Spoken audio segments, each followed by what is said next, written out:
This is Duke University.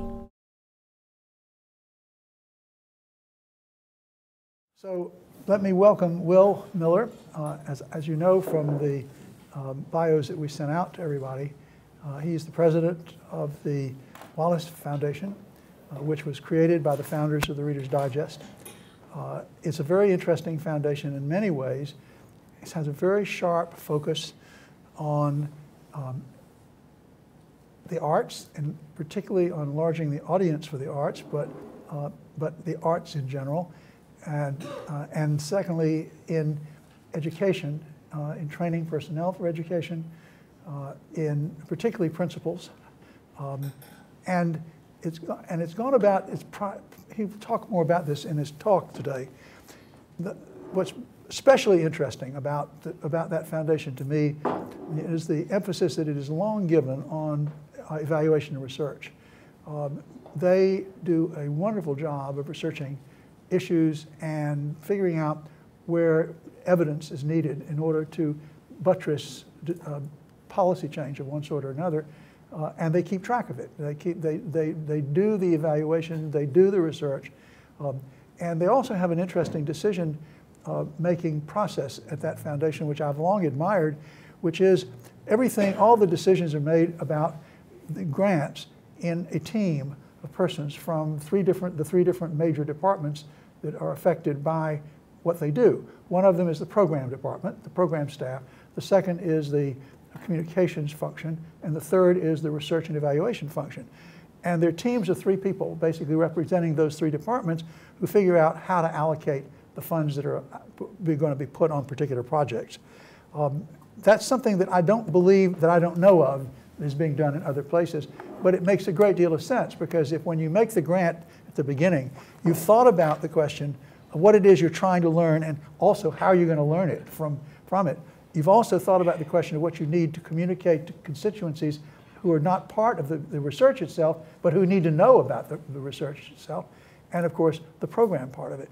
So for getting them to work together, I'm sure is challenging, but nonetheless, it is a really effective way of bringing to the table, in the making of figuring out how you're going to spend grant money, all the different important components that need to be taken account of in order to get really good results, et cetera, and to be as effective as possible.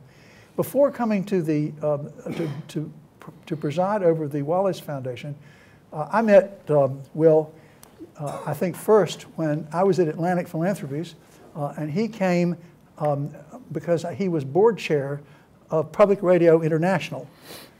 Those of you who, if you know NPR, you know that PRI is a large program producer for NPR, and this is one of his civic responsibilities that he undertook in order to help further that organization. And I think that Will's help made a tremendous difference. It certainly did with respect to Atlantic Philanthropies, in terms of his being there helped us make a decision that we wanted to support what he was talking with PRI. But even before that, he was very active in I don't know whether you were president of the Irwin Miller Foundation. A board member. Was a board member of the Irwin Miller Foundation, a foundation which is spending down, or maybe it has spent down. And I think we documented the spend down in a paper for our center. And this foundation has been an unbelievable influence in Columbus, Indiana, in a number of different ways. Everything that I think it started under Irwin Miller, the major architects that they then hired to build various important buildings in the city of Columbus, Indiana, which meant that Columbus, Indiana probably has more celebrated architectural buildings by celebrated architects than probably any city of its size in the world. And yeah, it's an extraordinary thing, and it's an example of what a foundation that cares about its locality can really do if it puts its mind to it. And in later years, as the Irwin Miller Foundation was going out of business, they then went into the business of trying to figure out what else they could do to strengthen figure out how to strengthen the downtown of Columbus, and a variety of. It's a very rich family history, very rich foundation in terms of getting things done, and Willie was on the board of that, and he's still involved, I think, still on the board of of Cummins Engine. So very interesting background, and he has, I think, really done an extraordinary job in the 3.5 years that he's been at the Wallace Foundation. And it's a great pleasure to welcome him. So it's now my privilege to present Will Miller to you all. Well, thank you, Joel, for both the kind introduction and giving my presentation. Are there any questions? So I'm going to repeat a fair amount of what Joel said. But you're going to give details. Yeah. And I want to acknowledge David Dawson used to live in Columbus, Indiana a long time ago. So it is a privilege to be here with you at Duke and to join what I know has been an ongoing conversation between the Center for Philanthropy, Study of Philanthropy and Volunteerism, and a long list of leaders in philanthropy that have preceded me on this program. To give you a little bit more of a quick sense of where I am coming from as I give my remarks, I should note that the bulk of my career was in financial services, but as Joel has said, I've been involved in philanthropy on both the grantee and the funder side for over 30 years. There was the Public Radio International effort to raise money to launch a new news program called The World. I was a founder and a board member of the Community Education Coalition in Columbus, Indiana, where we were able to raise $38 million from the Lilly Endowment to do a regional effort to align our K-12 public school system with our community colleges and the actual local economic opportunities that graduates of that system would have when they came into the job market. And as Joel said, our family foundation did invest about $12 million in a downtown revitalization effort as it was winding down. The plan for that had been created with an enormous amount of community input in a process that I co-chaired with the mayor. So a lot of coalition building experience at the local and the regional level. On the other side of the table, as Joel said, I've been a board member of a family foundation, 2 corporate foundations, a community foundation, and at the time I took the job, I was at Wallace, I was a board member of the MacArthur Foundation. So pretty much every form of foundation found in nature.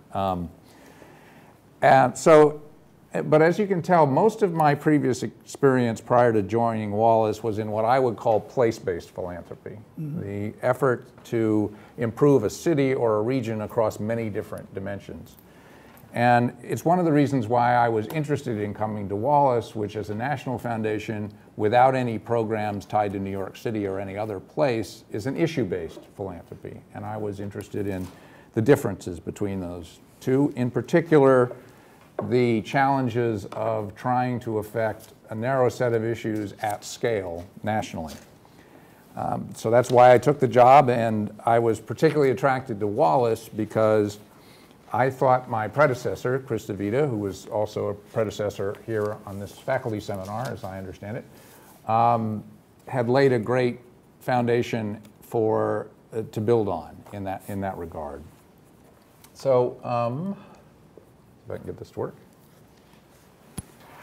So one of the biggest differences between place-based philanthropy and issue-based philanthropy is how much more complex the challenges of having impact at scale are. Because the Wallace Foundation's work is limited to the United States, I'm only going to deal with our national context. But I am aware from service on the MacArthur Foundation board and the corporate foundation of Cummins, a $20 billion global manufacturer of diesels and power generation systems, that the challenges and complexities of scale are also present in global philanthropy as well, only more so. But in my talk this afternoon, I'll offer some observations about why impact at a national scale is so challenging, and then share with you the approach that we've developed at the Wallace Foundation, seeking to harness the power of knowledge and experience developed in partnership with our grantees to benefit an entire field. And we're under no illusions that we found a silver bullet here, or even that one exists. There are many approaches to the riddle of scale, and we view ours only as the one that makes the most sense for us. To give you a fuller picture of our approach, which in the jargon of foundations is also known as our theory of change, I will also take up some of the most important objections or challenges to it, how we try to deal with them, what kind of operating model or our approach requires, and how we attempt to measure our progress. So let me start with why scale is difficult. The first challenge is, this is America. It's a pluralistic representative democracy. Given the origins of our system of government in the compromises hashed out between the Jeffersonian insistence on states' rights and the Hamiltonian belief in the need for a strong central government, we have authority that is deliberately distributed among and kept in check by competing interests. Solutions and policies emerge from complex interactions in which many different voices play important roles: government, business, civic leaders, nonprofits, advocates, and so on. Because context plays such a key role, policy approaches play out differently in every community, and nationwide and local efforts are often in tension. The debate over the Common Core is a good example of this today. As Charles Lindblom, Professor Emeritus of Political Science and Economics at Yale, put it, no other nation fragments policymaking to the extent achieved by the U.S. constitutional arrangements and political customs. Now, another challenge to philanthropic impact at scale is that within this large and complex ecosystem, even the largest foundations are relatively small players. Take the two broad fields in which Wallace operates, education and the arts. In K through 12 public education, foundations account for less than 0.5% of total spending. In the arts, it's larger, but still a relatively modest 6%. The fields we're trying to influence have a lot of actors to reach with this money if we're going to make a contribution at scale. 15,000 independent governmental units called school districts, and nearly 50,000 arts organizations. Now, the counter-argument, of course, is that because foundation grants represent discretionary funds, they can be especially useful to school districts and arts organizations to fund new ideas, which provide the opportunity for additional leverage beyond a proportion of total dollars. Nonetheless, and this is undoubtedly a good thing, it's very hard for foundations or any philanthropist, from Bill Gates to the Koch brothers, to simply buy an outcome organization by organization. Even they don't have enough money to cover the field. Now, foundations have taken different approaches to the riddle of scale with varying degrees of success, as thoughtfully described by Joel in his book, The Foundation, A Great American Secret. I've listed a few here. I'm not going to try to describe the strengths and weaknesses of each approach, but I would like to point out that, at least to my mind, they can be divided into two broad groups. In the first group, the focus is on the strategy of the grantees. The foundation acts like an investor to try to scale up what nonprofits have figured out they need to do. The key here is a careful selection process, which can be made on the basis of need, promise, demonstrated excellence that's worthy of expansion, or some combination of the above. For example, Edna McConnell Clark helps expand selected nonprofits that have evaluations that show positive impact, a program in which Wallace has participated. In the second group, the strategies pursued are primarily those of the foundation, acting more like an entrepreneur, on the belief that it has identified a solution to a problem that deserves to be scaled. Here, foundations take a more active role among the cadre of change agents. For example, Lumina has set a public goal that by 2025, 60% of American adults will have a post-secondary degree or certificate, and has articulated a specific set of state policy recommendations in 3 areas to achieve that goal. Wallace is in the latter camp, but with a special emphasis on tackling problems where the solution is not yet known, either because we don't know what works, or we don't know how to implement a successful program or practice in different settings. Now, before I dive into how this approach works, I need to expand on the background Joel gave you about Wallace. Our mission is to foster improvements in learning and enrichment for the least advantaged children and the vitality of the arts for everyone. This mission springs from the values of our 2 co-founders, DeWitt Wallace and his wife, Lila Acheson Wallace. In February 1922, after DeWitt lost his job in St. Paul, he and Lila moved to New York City and published the first issue of a little magazine called The Reader's Digest in the basement of a speakeasy in Greenwich Village. It would go on, as many of you know, at its peak, to be the most widely read publication in the world and to make a fortune for the Wallaces. Fortunately for all of us, they dedicated their fortune to philanthropy, so much so that in 1998, the U.S. Postal Service honored them with a special edition stamp shown on this slide. DeWitt's abiding interest was education and youth development, while Lila's passion was for the arts, and the mission of our foundation today honors that legacy. Thanks to their generosity, we have an endowment of about $1.5 billion, which pays for staff costs and allows us to make annual grants of about $65 million.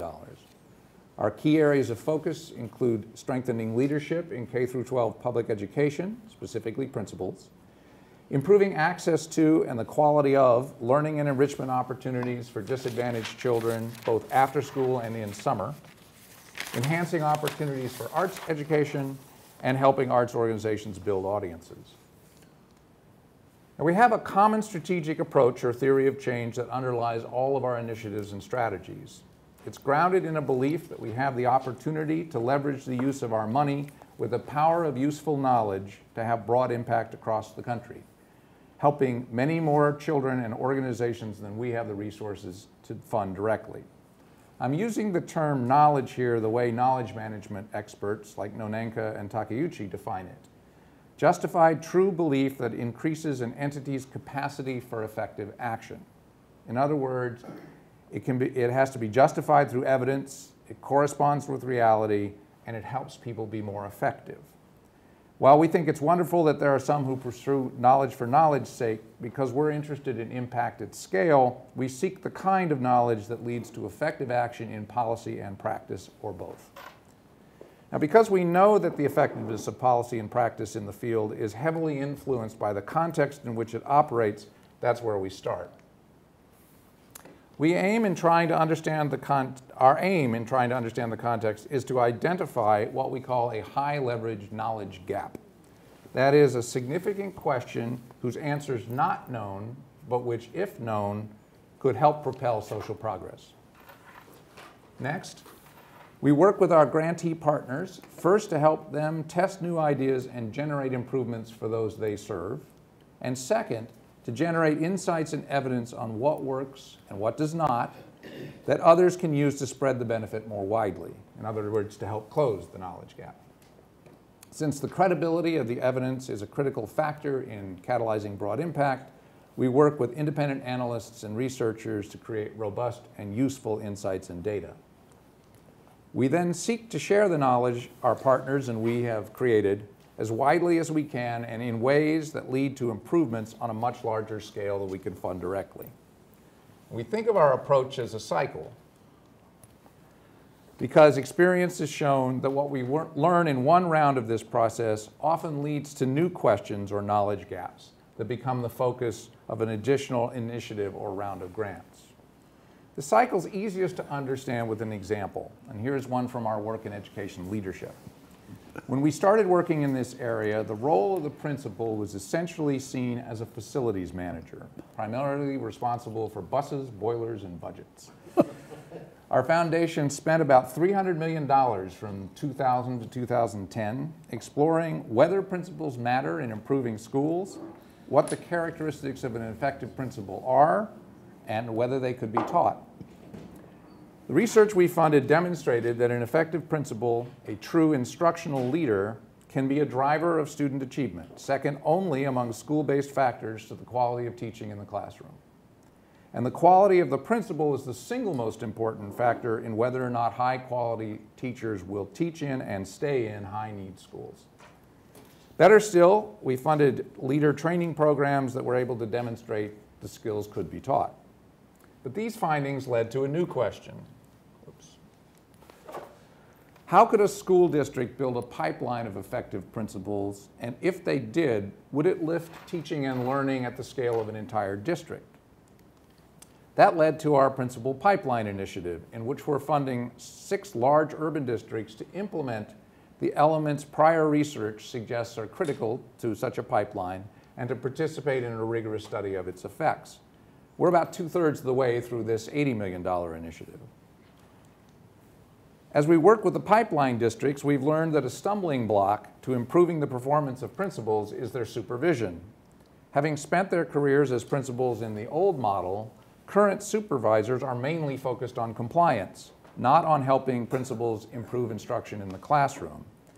And this has led us to launch a new initiative before the current one is complete, with 6 additional districts seeking to answer the question, if principal supervisors shift from overseeing compliance to shaping principals' instructional leadership capabilities, will this improve the effectiveness of the principals with whom they work?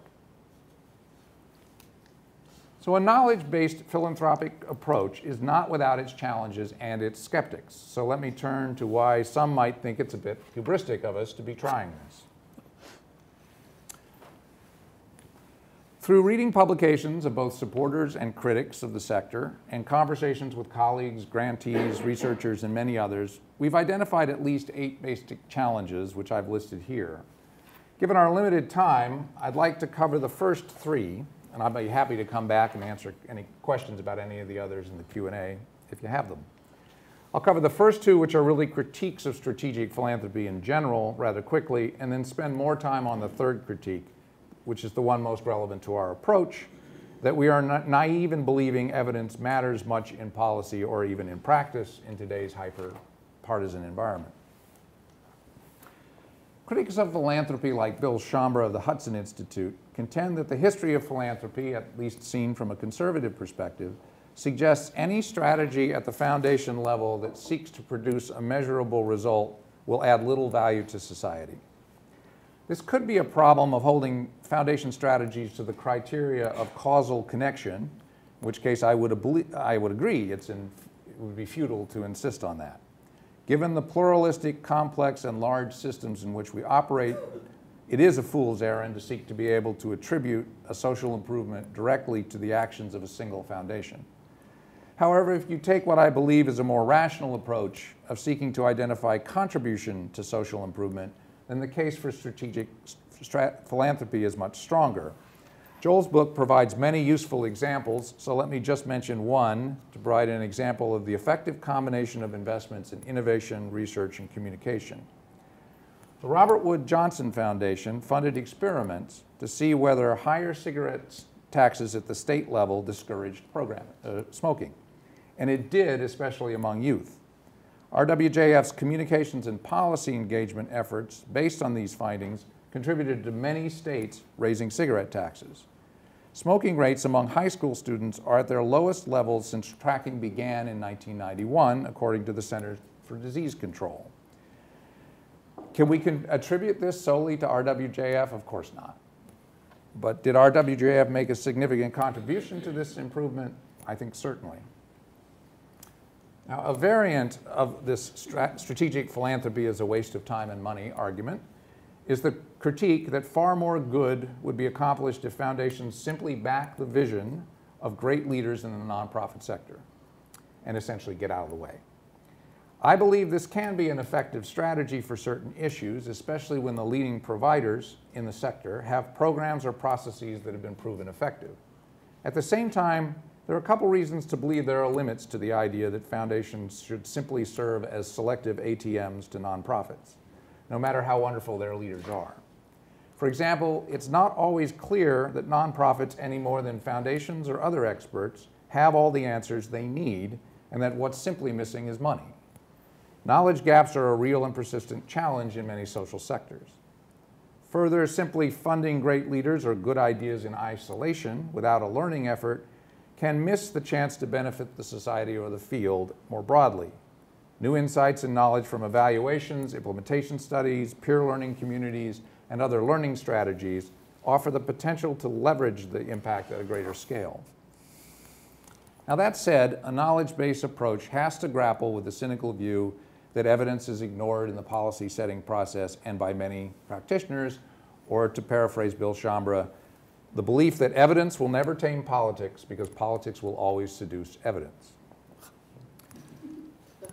This critique seems to assume a rather linear view of evidence role in policy formation, one that envisions a kind of cause and effect relationship between studies and subsequent policies. A study is done identifying a problem, another one identifies a solution, the issue is taken up, and voila, new laws and policies are created. I suspect all of us have enough experience to know that's a vast oversimplification. In the late 1980s, Carol Weiss of Harvard's Graduate School of Education advanced the study of research utilization, and her findings suggest that things are necessarily more complicated than this linear view. An analysis doesn't always suggest a single solution. As I mentioned earlier, local context can and often does overwhelm policy or program design. Evidence is often viewed inescapably through the need to make value judgments. For example, are the massive amounts of data collected by the NSA from email traffic and cell phones a boon to national security or an infringement of individual liberty? And as we know, policy is often highly influenced by the moving personal stories of the individuals it is designed to benefit. We believe it's better to ground an evidence-based scale strategy on this more interactive view where research intersects with other information, values, and institutions. There is some good news that evidence actually matters even in politics. In a 2009 study of 98 issues debated in 2 sessions of Congress, Baumgartner et al. Found evidence is an important part of policy debates. The most frequent topics of debate were whether the evidence suggests a solution can be implemented and whether it would do good or harm. These same arguments, albeit with different evidence and/or different conclusions, are made by both sides. The authors noted that, like it or not, advocates on both sides of a given issue must address important questions of cost and feasibility if they are raised. There is precious little evidence that policy actors can choose freely their arguments without constraints. In other words, legislators and lobbyists can't argue their points on the basis of ideology or values alone, so they turn in part to evidence to make them. A 2010 study of 2 sessions of the state legislature in Wisconsin by Bogenschneider et al. Included a survey of state legislators and agency officials regarding the information they find most useful. Not surprisingly, anecdotal information, that personal story from a constituent, ranked highest with legislators and lowest with agency officials. Agency officials valued benchmarking information, how policies in other states compare to their own, most highly. I've circled 2 areas where Wallace is typically focused: overviews of key findings and practical guidance. The main point to draw from this is that although evidence from research is not the only kind of information that matters, it does matter. And in the case of state agency officials, it matters more than those anecdotal stories. Bogenschneider and her colleagues also studied what makes research most helpful to legislators and agency officials.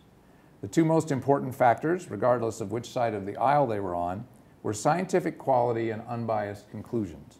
For this reason, we work very hard to make sure we can stand behind what we say. Policymakers also value clear writing and summaries, 2 things we build into our quality review process for any publication that we post on our website. Although we're working on it, we have a harder time with the question of making the research available at the time decisions are being made, in no small part because of the time and effort we put into ensuring that the evidence we disseminate is credible, unbiased, and presented in forms our target audiences will find understandable and useful. Lynn Bloom, whom I mentioned earlier, summed up the evidence on the use of research in policy as follows: research is likely not going to be the main influence, but credible evidence can help to broaden the range of changes under consideration and can help to deepen political debates about problems, opportunities, and policy options. Now, we've been talking about policy so far, but the area where Wallace has arguably had more influence is in the world of practice. One reason is that there is often less partisanship when it comes to questions of implementation. As New York Mayor Fiorello LaGuardia famously once said, "There's no Republican way of cleaning streets any more than there's a Democratic way of putting out a fire." And as an aside, I might add, given the winter we're having in the Northeast, there also appears to be no progressive way of plowing the streets. Last year, in a book called "If Mayors Ruled the World," Benjamin Barber argued that local executives exhibit a nonpartisan and pragmatic style of governance that is lacking in national and international halls of power.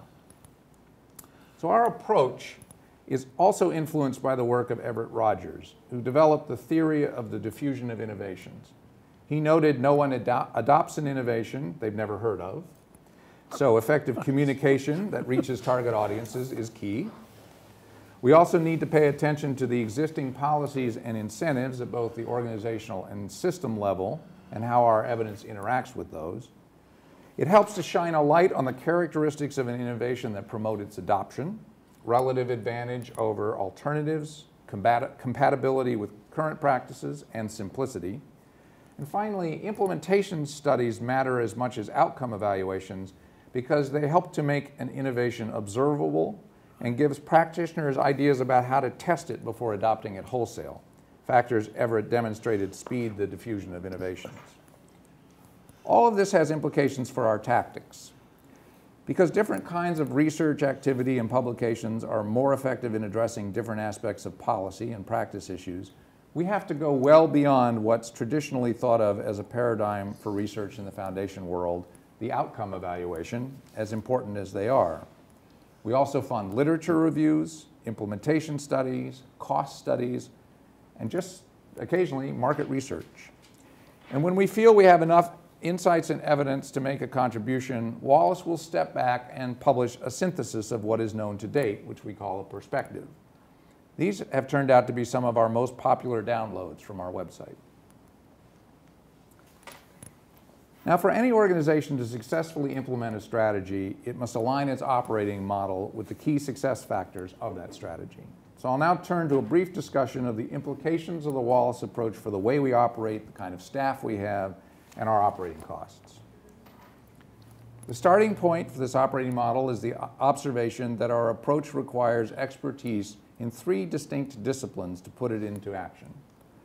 Like many foundations, the first discipline we need is knowledgeable and capable program officers who know the field well enough to help us understand the evolving context by remaining in regular conversation with its leaders and influencers, who know our grantees well enough to help us structure partnerships that are aligned with the mission and realities of the organizations we fund, and that will also generate insights and evidence, and who know how to overcome challenges as they arise by making course corrections, identifying needed technical assistance, and building relationships among grantees and their peers and other funders. The second discipline we need is a staff of experts in research, evaluation, and policy analysis. If we're going to capture the credible, unbiased evidence of insights and improvements as they're generated, even though our staff don't perform the research or the evaluations themselves, their expertise is critical in structuring the contracts with third-party research organizations so that the results of these studies are both credible and useful. And the third essential discipline is communications expertise. People capable of effectively disseminating what we learn to different target audiences so that that information actually influences policy and practice. These are the folks capable of putting Rogers' theories of the adoption of innovations to practical use in the field to catalyze broad impact. As Joel mentioned, over the years, we found that our programmatic strategies and initiatives are most effective when they're designed from the beginning and implemented with all 3 sets of expertise in mind: program, research, and communications. For this reason, nearly everything we do is done through interdisciplinary teams with members from each of the 3 units involved from the beginning. Now, beyond staffing and our work in interdisciplinary teams, there are several other features of our operating model intended to align it with our strategy. We make longer and larger grants compared to peer foundations in order to allow for continuous improvement cycles, necessary because we're asking our grantee partners to tackle challenges where the solutions are not yet known. Our initiatives typically last at least 5 years to allow for programs to be refined. While we start capturing implementation lessons right from the start, we normally want to see the completion of 2 years or learning cycles before we attempt to measure outcomes. Because our initiatives are organized around work addressing a shared knowledge gap with multiple organizations, most of our grantees are selected through competitive processes involving requests for proposals. We rarely fund unsolicited submissions.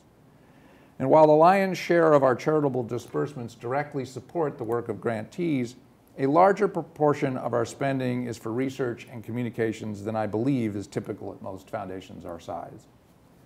Finally, we acknowledge that working with Wallace is not for everyone. It's critical for us that we form genuine partnerships with our grantees where the work simultaneously directly serves beneficiaries we both care about and creates knowledge at scale. These partnerships are labor intensive on both sides, and we have to remain vigilant that the burden we place on our grantees is worth it to them and advances their mission as well as ours. All of this has implications for our overhead rate, the amount of resources spent in our operating budget. Each year as we present our budget to the board, we look at how we compare to a peer group of 13 similar national foundations with assets ranging from half our size to about twice our size. Unfortunately, because of how long it takes all of us in the foundation world to file our 990 PFs, the most recent peer information available last October when we proposed our most recent budget was for 2012. We think the most useful way to look at this issue is operating expenses as a percent of average assets, because it removes any differences created by fluctuations in total spending rate. If you prefer to look at overhead rates as a percentage of total spending in a year, our 2015 budgeted rate of 0.85% of assets is about 17% of the 5% payout required of private foundations by law. Our operating model puts us at the high end of a broad middle group of 5 foundations in this peer group, spending 0.8 to 0.85% of average assets on overhead, but well below the 4 foundations on the high end of the scale, some of whom run facilities or programs more like an operating foundation, which are more staff intensive.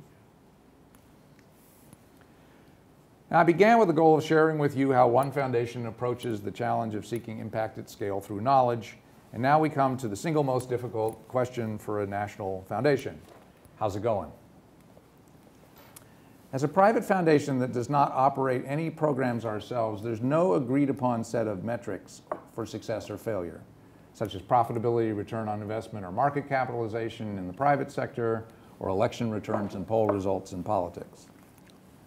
As I mentioned earlier, we understand that progress or the lack thereof cannot be attributed directly to our work. So at most, we can attempt to measure our contribution to these results. As a result, we look both at changes in the fields in which we work and at how we are seen as contributing to or impeding those changes, or in other words, our reputation. I'll start with a review of the indicators of field progress in some of our key program areas. When the Wallace Foundation began working on whether and how the role of the principal could be an important lever in school improvement in the early 2000s, policy experts at the time characterized it as, quote, a tertiary issue at best. Today, the policy picture is quite different. A focus on education leadership plays a central role in the programs of the U.S. Department of Education, a change Secretary Duncan says would not have happened without the work of our foundation in this area. With support from us, standards for principals based on research findings have been created by the Interstate School Leaders Licensing Consortium, also known as ISLIC, and are currently being refreshed. All 50 states have now passed leadership standards for principals. 45 of these and the District of Columbia's standards use ISLIC or adaptations of ISLIC. Now, the picture is not uniformly rosy. The authors of a Wallace-funded study on state education policy development, to be published later this year, have told us that when state discussions focus on teachers and leaders, the "and leaders" part frequently is tacked on as an afterthought and then subsequently ignored downstream as policies are either developed or implemented. The Louisiana Department of Education, after a new state superintendent dropped a focus on leader development for a teacher-only approach, has recently concluded that trying to improve teacher effectiveness without also focusing on leader effectiveness will not produce the desired results. So the Louisiana Board of Regents recently created an advisory council for teacher and leader preparation effectiveness in order to restore a more balanced approach. So, as with all public policy efforts, progress is not so much linear as it is 2 steps forward, 1 step back. Well, that's policy. In terms of practice, we've been able to measure a sharp growth in funding for school leadership initiatives. The red dots on this map show where in the nation 15 top organizations were either investing in education leadership or providing direct services in 2003. By 2013, the number of investments in programs had dramatically expanded. So education leadership is now much more widely recognized as an essential ingredient to school improvement. Summer learning is an area where we've been working only since 2011. Nonetheless, there are indications we've been able to generate the desired combination of both direct and national benefits. We've helped school systems in Boston, Dallas, Jacksonville, Pittsburgh, and Rochester, New York, scale up district-run voluntary summer programs that combine academics with enrichment so that they now serve tens of thousands more disadvantaged children each summer. The quality of these programs has also improved substantially. Evaluation of the short-term results of one summer's worth of programming has shown statistically significant improvement in math test scores. Reading gains remain elusive, but the evaluation identified several promising practices for further development and study, and the evaluation of longer-term outcomes will unfold over the next 2 years. The implementation study we published about the first 2 years of these programs has already proven its value. A number of school districts, including Newark, New Jersey, and the nation's largest in New York City, have used it as a guide to planning their own new summer programs along the lines of this model. In the after-school arena, we can tell a similar story. When we began our work in 2002, we could find few examples of cities interested in coordinating the provision of after-school programs at an urban scale. In 2013, a study of 129 cities of 100,000 people or more found that 60% of the cities contacted are coordinating systems, with a median number of 20 providers included in the citywide system. At the same time, we know that more progress is being made on quality standards and the creation of coordinating entities than on creating common data systems between schools and after-school providers, data that could potentially help the organizations target their services more effectively. And only 1 in 5 cities uses all 3 of these coordination strategies. So now I'll turn to the assessment of our reputation for contributing to these changes.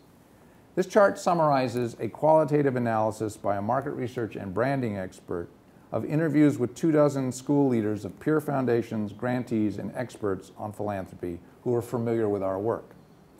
The chart maps Wallace against a set of 6 large national foundations and 1 think tank.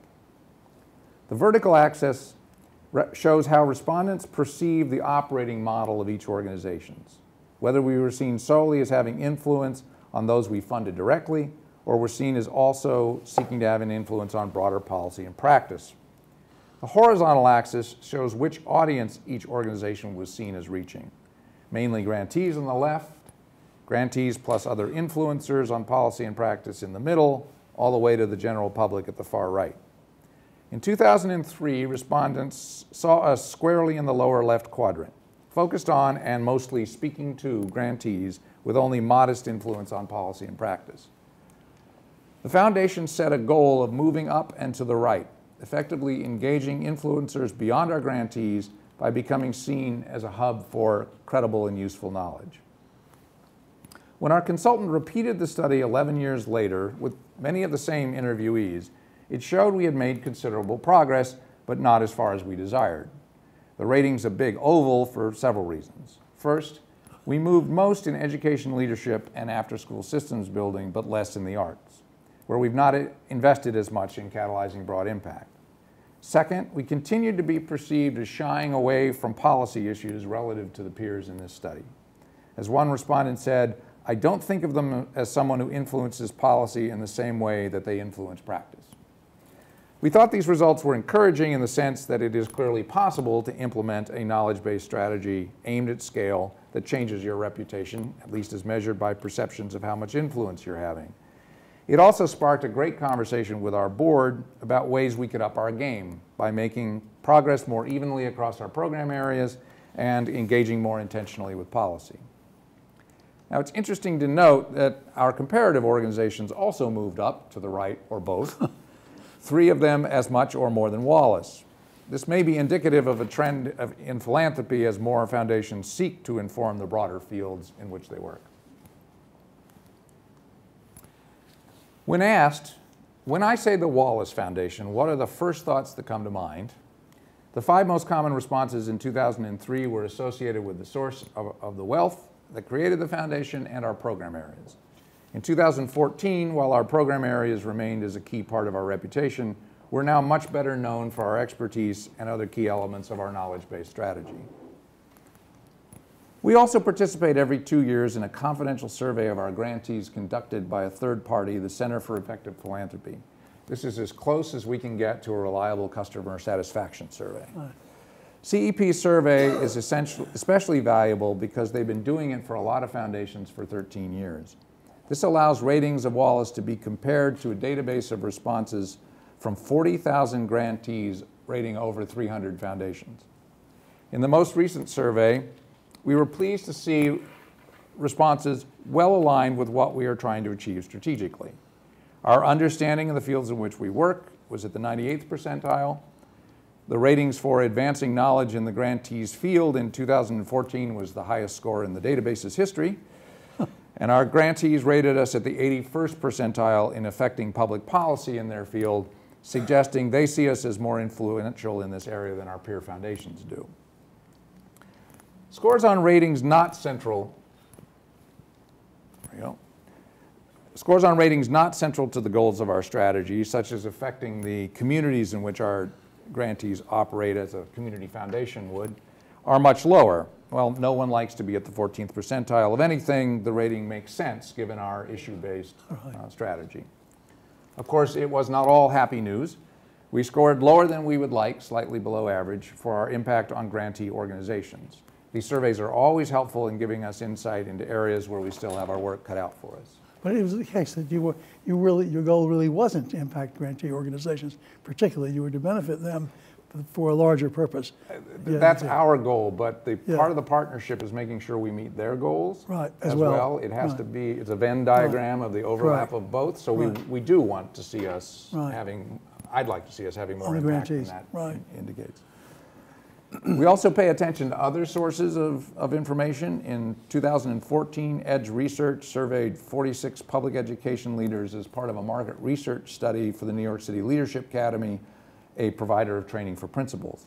One of the items in the survey was an unprompted question about where the respondents go to find out information about school leadership. The results are represented as a word cloud in which the size of the word represents the relative frequency with which it is mentioned, and Wallace was the most frequently mentioned source. We use Google Scholar to track scholarly citations of our publications and the research we fund as one measure of influence on thinking within the field. These too have been growing.